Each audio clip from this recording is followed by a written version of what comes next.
Zyrtari i shërbimit korrektues të Kosovës, Granit Sherifi, ka humbur jetën tragjikisht si pasojë e një aksidenti me traktor.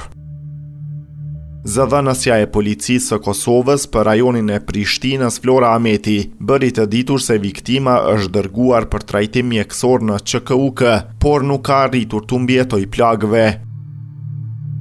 Policia në koordinim me prokurorin po e heton rastin si vdekje të dyshimt dhe po ndërmerr të gjitha veprimet e nevojshme hetimore për ndriqimin e plotë të rrethanave.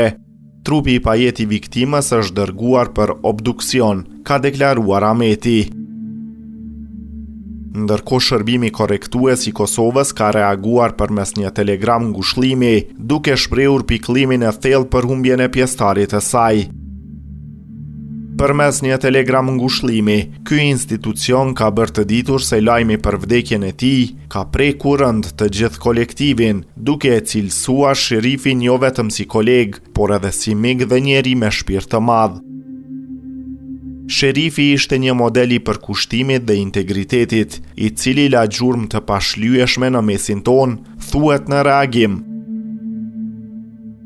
Drejtori i përgjithshëm i shërbimit korrektues të Kosovës, Ismail Dibrani, në emër të institucionit ka shprehur ngushëllimet më të sinqerta për familjen, miq dhe të gjithë ata që e kanë njohur të ndjerin.